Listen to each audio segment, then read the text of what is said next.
اعوذ باللہ من الشیطان الرجیم، بسم اللہ الرحمن الرحیم۔ نولی فیکٹری کے معزز دوستو، السلام علیکم۔ ناظرین اکرام، یہ بات تقریباً سبھی جانتے ہیں کہ سعودی عرب کو اللہ تعالیٰ نے تیل جیسی عظیم دولت سے مالا مال کیا ہے، لیکن افسوس اس بات کا ہے کہ عرب جیسی عظیم قوم اپنی ہی غفلت کی بدولت آج تباہی کے دھانے پر کھڑی ہے۔ در حقیقت جو قوم غیر کے ہاتھ کی کٹ پتلی بن جاتی ہے، تباہی و بربادی ان کا مقدر بن جاتی ہے۔ ایسا ہی کچھ عربوں کے ساتھ بھی پیش آیا، جنہوں نے محض اپنے آرام اور سکون کی خاطر تیل جیسی عظیم دولت کا سودا کر کے خود اپنے پیر پر کلہاڑا مارا، جس کا نتیجہ یہ نکلا کہ آج سعودی عرب معاشی لحاظ سے تباہی کے دھانے پر کھڑا ہے۔ اس بات کا اندازہ یہاں سے لگایا جا سکتا ہے کہ انٹرنیشنل اداروں نے انہیں مزید قرضے دینے سے انکار کر دیا ہے، جبکہ سعودی عرب کا واحد سرمایہ تیل، جس کی پیداوار میں ریکارڈ کمی کے باعث تیل کی قیمتوں میں استحکام لانے کے لیے سعودی حکومت نے فیصلہ کیا ہے کہ وہ فروری اور مارچ کے لیے تیل کی پیداوار میں کمی کریں گے۔ انٹرنیشنل میڈیا کے مطابق سعودی حکومت کے اعلان کے بعد تیل کی قیمتوں میں مزید اضافہ دیکھنے میں آیا ہے۔ امریکہ میں خام تیل کی قیمت میں 5% سے زائد کا اضافہ ہوا، جس کے بعد ایک بیرل $50 کا ہو گیا۔ سعودی وزیر توانائی شہزادہ عبدالعزیز بن سلمان نے کہا ہے کہ سعودی عرب نے فروری اور مارچ کے دوران جذبہ خیر سگالی کے تحت یومیہ تیل پیداوار میں کمی کا فیصلہ کیا ہے۔ دوستو، دیکھا جائے تو موجودہ حالات کے پیش نظر سعودی عرب کے معاشی حالات پاکستان سے بھی بدتر ہو چکے ہیں، کیونکہ ایک اندازے کے مطابق پاکستان کا ٹوٹل قرضہ $110 ارب، جبکہ سعودی عرب کا کل قرضہ $228 ارب کے لگ بھگ ہے، جس کی سب سے بڑی وجہ اگر عمرے اور حج پر پابندیوں کو کہا جائے تو غلط نہ ہوگا، کیونکہ $32 سے $35 ارب صرف حج و عمرہ سے کمائے جاتے تھے، جب دنیا بھر سے حاجیوں کی آمد سے نہ صرف لوکل کاروبار عروج پر تھا، بلکہ ہر کمپنی کہیں نہ کہیں صرف حج و عمرہ کے ساتھ جڑی ہوئی تھی۔ اور ساتھ ہی امریکہ کے سابق صدر ڈونلڈ ٹرمپ کی جانب سے سعودی عرب میں تیل کی قیمتوں میں کمی کی وجہ سے آج اس عرب ملک کی تباہی کو بآسانی ملاحظہ کیا جا سکتا ہے، جو کہ اپنی عقل اور سوچ کو پس پش ڈال کر وقتی فائدے کے لیے ان لوگوں سے گٹھ جوڑ کر بیٹھے جنہیں اپنے سگے رشتہ داروں کا خیال تک نہیں، اور آج وہی لوگ سعودی عرب کے بارے میں مختلف پیشن گوئیاں کر رہے ہیں، اور اپنے ایک مشہور رسالے دی اکانومسٹ میں لکھ رہے ہیں کہ سعودی عرب کے حالات ایسے بدترین دور کی طرف بڑھ رہے ہیں کہ ملک کا ہر باشندہ بغاوت کر کے آل سعود کو مار ڈالنے کے در پہ ہوگا، اور ان سے ان کی عیاشیاں ختم کر کے مہنگائی کے خاتمے کا مطالبہ کرے گا۔ جبکہ موجودہ حالات کے پیش نظر ایسا محسوس ہو رہا ہے کہ نئے امریکی صدر جو بائیڈن ایران کے ساتھ ایک خطرناک معاہدہ طے کر کے سعودی عرب کو ان کی عیاشیوں کی سزا دینے کے لیے تیار کھڑا ہے۔ جی ہاں دوستو، ایک ایسا معاہدہ جس سے سعودی عرب نہ صرف تباہ ہوگا بلکہ معاشی لحاظ سے بھی بالکل معذور ہو جائے گا، کیونکہ اس معاہدے میں ایران کے لیے $150 کی سہولت کے ساتھ ساتھ 2015 کی لگائی ہوئی کچھ پابندیاں نرم کر کے پوری دنیا میں ایران کو تیل کی سپلائی، خرید و فروخت کو مکمل آزادی دے دی جائے گی، کیونکہ اس معاہدے میں ایران کے لیے $150 کی سہولت کے ساتھ ساتھ 2015 کی لگائی ہوئی کچھ پابندیاں نرم کر کے پوری دنیا میں ایران کو تیل کی سپلائی کی مکمل آزادی مل جائے گی، اور دنیا کے تمام ممالک ایران سے تیل کی تجارت کر سکیں گے، جس کے بعد سعودی عرب میں تیل کی قیمتیں زمین بوس ہو کر رہ جائیں گی، کیونکہ مارکیٹ میں ہر نیا آنے والا پہلے کی قیمتوں سے آدھی قیمت پر جب اپنی چیز فروخت کرتا ہے تو دنیا اس قیمت پر انحصار کرتی ہے۔ ناظرین، یہاں یہ بات بھی قابل غور ہے کہ امریکہ کے صدر جو بائیڈن کی قیادت میں نئی امریکی انتظامیہ نے اعلان کیا ہے کہ اگر ایران عالمی برادری سے جوہری ہتھیاروں کے حوالے سے کیے گئے اپنے وعدوں پر کاربند رہے گا تو پھر امریکہ اس کے ساتھ جوہری معاہدے کو بحال کر دے گا۔ یاد رہے کہ امریکہ نے سن 2015 میں ایران کے ساتھ ایک معاہدہ کیا تھا، جس کے تحت ایران اپنے جوہری پروگرام کو روکنے پر آمادہ ہو گیا تھا۔ تاہم سابق امریکی صدر ڈونلڈ ٹرمپ نے براک اوباما انتظامیہ کی طرف سے کیے گئے اس معاہدے کے خاتمے کا اعلان کرتے ہوئے ایران پر دوبارہ سخت پابندیاں عائد کر دیں۔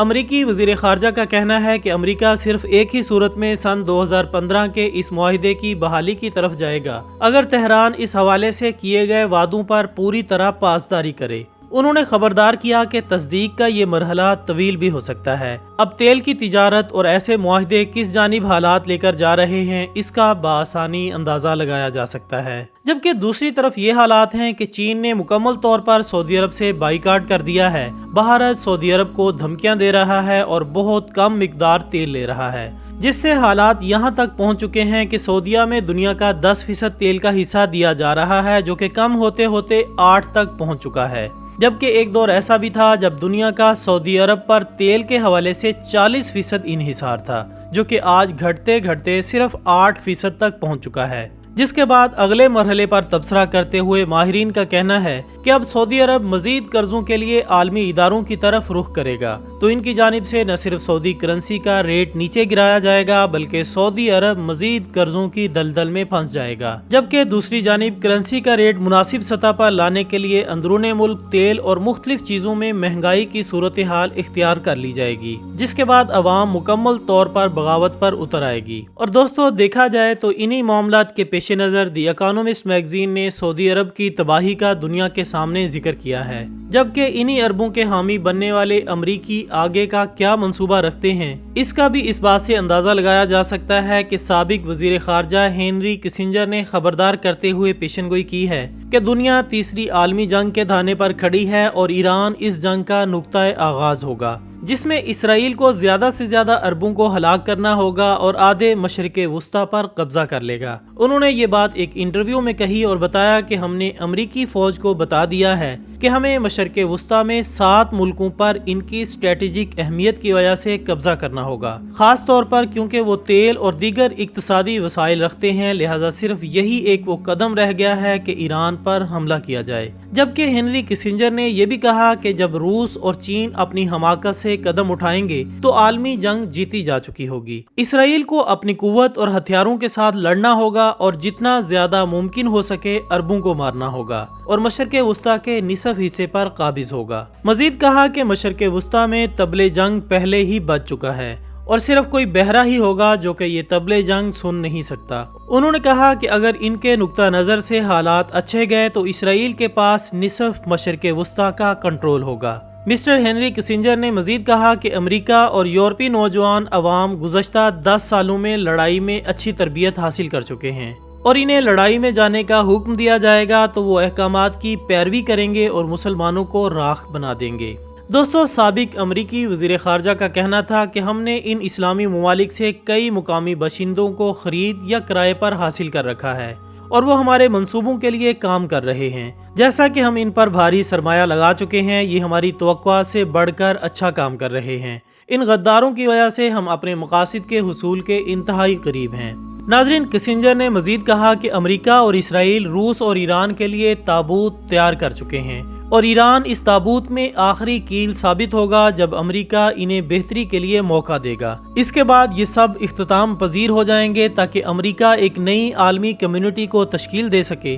جہاں سپر پاور کے طور پر صرف ایک حکومت ہوگی۔ کسنجر نے کہا کہ اس وقت ان کا خواب ہے کہ ان کا ویژن حقیقت بن کر سامنے آئے۔ اور دیکھا جائے تو سامعین، ان سب معاملات میں غدار اور چھپے لفظوں میں جس تباہی کی طرف اشارہ ہوا ہے وہ ایران اور سعودی عرب ہیں، اور یہی وہ تباہی ہے جس کا ذکر 1400 سال پہلے اللہ کے آخری نبی حضرت محمد صلی اللہ علیہ وآلہ وسلم نے کیا تھا۔ اس بارے میں حدیث مبارکہ کچھ یوں ہے کہ سیدہ زینب بنت جہش رضی اللہ تعالیٰ عنہ بیان کرتی ہیں کہ رسول اللہ صلی اللہ علیہ وآلہ وسلم نے فرمایا کہ عربوں کے لیے ہلاکت ہو، یہ ان قریب فتنوں میں مبتلا ہو جائیں گے۔ محترم خواتین و حضرات، دیکھا جائے تو اس روایت میں عربوں کی مذمت کا کوئی پہلو نہیں ہے، بلکہ ان میں اہل عرب کے لیے تنبیہ ہے کہ ان میں فتنوں کی یلغار ہو جائے گی۔ اشارہ ان کے باہمی اختلافات کی طرف ہے جن کی بنا پر وہ کمزور ہو جائیں گے اور اپنی شان و شوکت گنوا بیٹھیں گے۔ اگرچہ ان فتنوں کا آغاز تو نبی اکرم صلی اللہ علیہ وآلہ وسلم کی وفات کے فوراً بعد ہی ہو گیا تھا،